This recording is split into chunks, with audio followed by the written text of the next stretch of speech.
नमस्कार दोस्तों, आपका स्वागत है top one way YouTube channel पर। क्या आप भी महसूस करते हैं कि जिंदगी एक दौड़ बन गई है?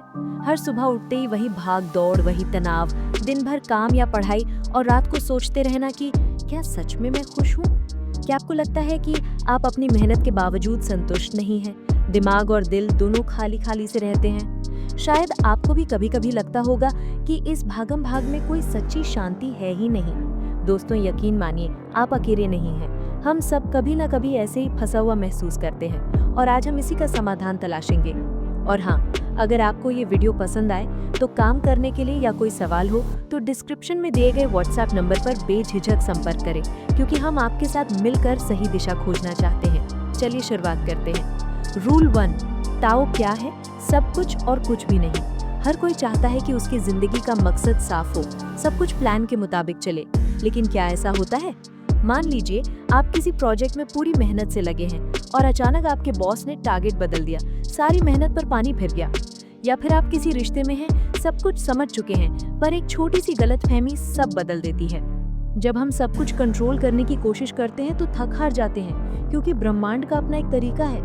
नदी की तरह सोचिए, अक्सर वो चट्टानों को फोड़ती नहीं, बस रास्ता बदल लेती है। एक बार मेरी दोस्त ने कड़ी मेहनत से एक प्रतियोगी परीक्षा की तैयारी की थी। एंड वक्त पर उसे बुखार हो गया और परीक्षा खराब हो गई।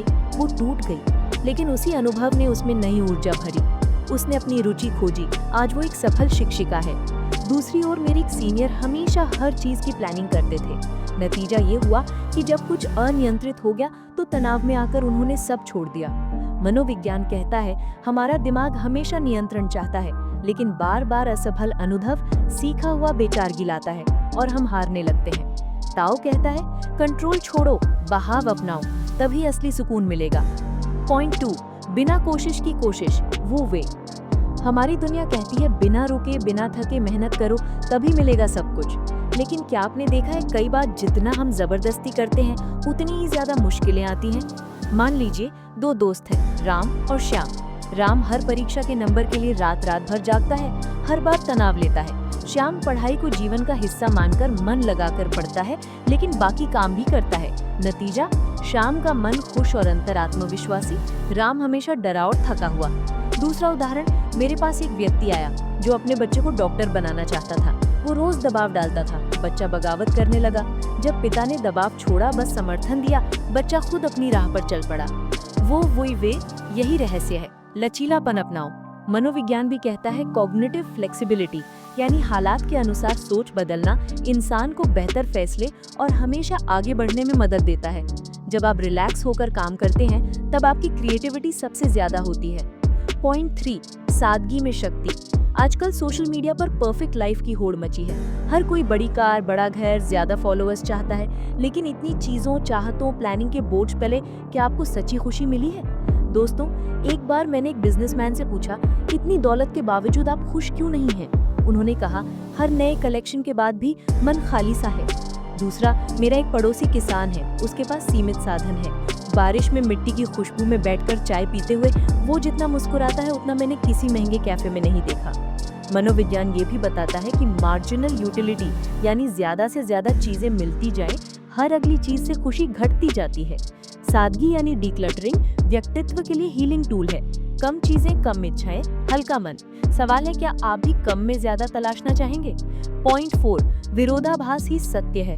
अक्सर जो हमें सबसे कमजोर लगता है वही असली ताकत होता है। सोचिए, पानी, इसे आप मुट्ठी में पकड़ ही नहीं सकते, लेकिन वही पानी बड़ा से बड़ा पहाड़ काट देता है। एक बार मेरे ऑफिस में 2 लोग थे। एक हमेशा बहस कर जीतना चाहता था, दूसरा सुनता था, समझता था। सालों बाद वही शांत इंसान सभी का पसंदीदा बन गया, क्योंकि उसमें नम्रता थी।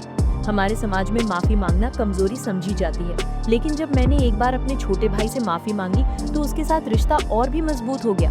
मनोविज्ञान कहता है, सेल्फ कंपैशन, यानी जब आप अपनी कमजोरियों को अपनाते हैं तो आपके अंदर रेजिलियंस और ग्रोथ की सबसे ज्यादा संभावना होती है। ताओ का जादू यही है, जो जीत नहीं सकता उसे अपनाओ। कभी कभी हार मानना, चुप रहना या झुक जाना सबसे बड़ी जीत होती है। अगर अब तक आपको कुछ सीख मिली है तो डिस्क्रिप्शन में दिए गए नंबर पर संपर्क करें और हमें जरूर बताएं कि कौन सी बात आपके दिल को छू गई। आपके अनुभव हमें सच में प्रेरणा देते हैं। हमारी टीम हमेशा आपके लिए है। पॉइंट 5, इच्छाओं का जाल। क्या आपको कभी लगा एक कार मिली और 2 महीने बाद वही कार सामान्य सी लगने लगती है? या फिर आज जिस होटल में खाना खाते हुए आप गर्व महसूस कर रहे हैं, वहाँ 5वीं बार जाते ही सब साधारण हो जाता है? या देखिए, छोटे बच्चे बिना खिलौनों के भी 7 घंटों तक मिट्टी में खेलकर खुश रहते हैं क्योंकि उनकी इच्छाएं कम हैं। मनोविज्ञान कहता है हिडोनिक अडैप्टेशन, यानी हमारी इच्छाओं का स्तर बढ़ता ही जाता है और खुशी छूटती जाती है। ताओ कहता है जरूरत और लालच में फर्क जानो। मैंने सुना है एक महिला को कहावत मिली थी, जिसका दिल भरा हो उसके हर कप में मिठास होती है। क्या आप अपनी खुशियों का झरना खुद के भीतर तलाशना चाहेंगे? पॉइंट 6, नेतृत्व की असली कला। अक्सर हम सोचते हैं नेता का मतलब है सबसे आगे खड़े रहना, आदेश देना, लेकिन असली नेता वही है जिसके बिना कहे लोग प्रेरित हो जाएं। स्कूल में मेरे टीचर हमेशा सबसे शांति से पढ़ाते थे, ना डांट का शोर। आज भी उनके पढ़ाई विद्यार्थी खुद आगे बढ़कर दूसरों को सिखाते हैं। दूसरा उदाहरण, एक बागवान पौधे को खींचकर बड़ा नहीं करता, बस उसमें सही माहौल देता है। वैसे ही एक अच्छा नेतृत्व दूसरों के अंदर की शक्ति जगाता है, उसे खुद को खोजने देता है। मनोविज्ञान भी कहता है ट्रांसफॉर्मेशनल लीडरशिप, यानी जो अपने कर्म और मूल्यों से लोगों को प्रेरित करे, वो सबसे अच्छे परिणाम देता है। क्या आप ऐसा नेता बनना चाहते हैं? पॉइंट 7, मृत्यु और जीवन का नृत्य। मृत्यु का नाम सुनते ही डर लगना स्वाभाविक है, पर क्या आप जानते हैं हर नई शुरुआत किसी न किसी अंत के बाद ही आती है। मेरे एक दोस्त के पिता का एकदम अचानक निधन हो गया था। सबको लगा घर उजड़ जाएगा, लेकिन उन्हीं की शिक्षाओं ने उस परिवार में नया आत्मविश्वास भर दिया। दूसरा अनुभव किसी बुजुर्ग दादी का है। उन्होंने किसी प्रिय को खोने के बाद अपना पूरा समय अनाथ बच्चों की सेवा में लगाना शुरू कर दिया, जिससे उन्हें शांति और अर्थ मिला।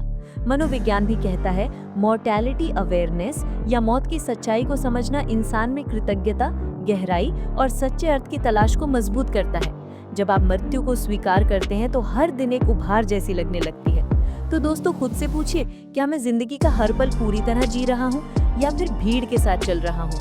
अगर आपकी जिंदगी या सोच में कोई बदलाव आ रहा है, मदद चाहिए या सिर्फ अपने विचार साझा करने हैं, तो डिस्क्रिप्शन में दिया गया नंबर आपके लिए खुला है। फ्रीली संपर्क करें, हम मिलकर नई शुरुआत करेंगे। आखिर में सिर्फ यही कहूंगा, ताओ को अपनाने का मतलब है कंट्रोल छोड़ना, बहाव में रहना, सादगी, लचीलापन और आत्म अन्वेषण। जिंदगी कोई समस्या नहीं, संगीत है। क्या आप तैयार हैं असली शांति, आजादी और गहराई पाने के लिए? अगर हाँ, तो वीडियो को शेयर करें और डिस्क्रिप्शन में दिए गए नंबर पर कभी भी जुड़िए। We are ready to work with you and help you shine. आपका टॉप 1 वे हमेशा आपके साथ।